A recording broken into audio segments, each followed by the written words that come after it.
if I get in the liquor business, yeah, I'm gonna get me a wine. right. Just get my foot in. I don't even drink vodka, so this would have been kind of weird. Right.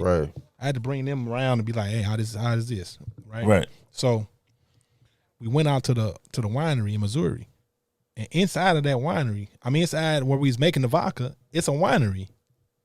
My dream, I wanted to bring a futon to the. It was barrels of wine. I'm like, what y'all doing with that dope? Y'all got sitting over there. What y'all doing with this? Straight up. So I took wine home with me and Murph. Right. After I do Murph with me. So I took the wine home. He took 5 bottles. I took 5 different bottles. I was on the peach heavy. But it was a twist top. It wasn't the time yet for that. Because it's called low budget when it's a twist top at that point in time. I knew that. Yeah. But I liked the taste of it. Okay. Murph liked the taste of Moscato. I ain't even taste Moscato because I'm on something different. And he was like, no, Moscato fire. Cool. I'm asking them, hey, y'all, can we do wine too? Right. They were like, yeah, it sounds good. And then they kept getting away from it. Anyway, the vodka, something happened because the person was making the company's vodka and was making ours too from Australia. He was making the same time. I'm like, don't think they're going to let us pass them up.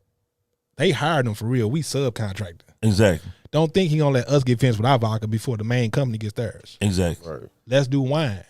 Right. They was like, bet. So if you ever look on Freak Moscato, the label, you will see V's in the background because it really was a label made for vodka. Wow. And we had to, in order to make it happen fast. So end of September, we was like, we gonna do wine. October, we came out in October 10th. That fast. It switched to wine that fast. And then went to Moscato. They brought this big old bottle home. It looked like Dom Perignon. They were sending us samples. And my partner said, everybody was celebrating. My partner's like, this bottle heavy. I'm like, so?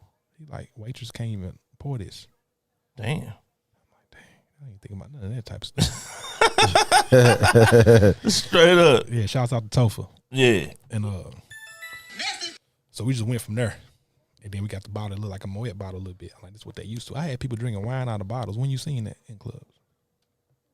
No. They was treating it like it was, I was finna take over Moet. Moet, yeah. Because it's sparkling and it's 11.5%, so you getting drunk. Right. And it tastes good. It was sweet enough for a woman, strong enough for a man.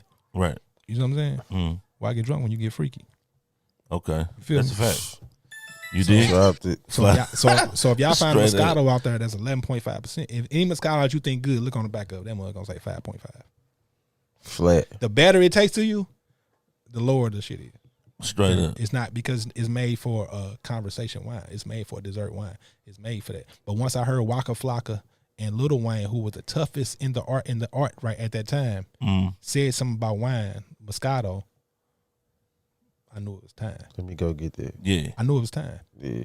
I suggested retail was $17.99. Y'all have never bought a Moscato that high. $17.99. That's a suggested retail, so that's what the store bought it for. I mean, that suggested retail, it was $17.99 and above. But we was in 400 some stores, 60 quick trips, Shopping Save, Snooks, had it popping. Yeah, I used to see them all the time in the quick It's about your team, man, at the end. It's about having everything in place. Everything wasn't in place. Because the middleman was new. The investors was new in the liquor business. Right. I just understood retail. Exactly. You know what I'm saying? And I had relationships, so I can go talk to owners. And the product stand for itself. So we got busy. Then we did it on our own. They sued each other. Everybody sued each other but us. Damn. And then we went and got the best wines on our own. Okay. So we was 20% on the Freaky. We was 80% on the best. Okay. Flat out. But we didn't have the same capital. Exactly. So it's a difference. So I'm riding around the BMW delivering cases to A1 Liquors. Right. Because I'm using the winery license distribution. Right. See what I'm saying? Yeah. So I'm pumping. And I got the list of all the stores we was in. And I'm always the one that's calling them and stopping by the store. And right. I'm like, you ain't finna buy 40 cases a week. I ain't finna come in and say hi. Exactly. Because one thing we have to understand, a lot of my team was trying to get it in the stores. I was trying to get it to the customer. It's a big difference. Right. You want to make the stores happy enough to buy your stuff. You have to let them know you're willing to help them get rid of the stuff that they're going to buy from you. Right. So you buy 20 cases, yeah, we'll do an autograph signing. You won't see 50 Cent doing an autograph signing without getting paid $25,000, $30,000. Oh, hell no. Yeah. So we hold ourselves out, which is cool because we had real ownership in it. Right. So we understood the ending of it. You know what I mean? But now I know to get paid monthly and for marketing. Flat out. That's what I did.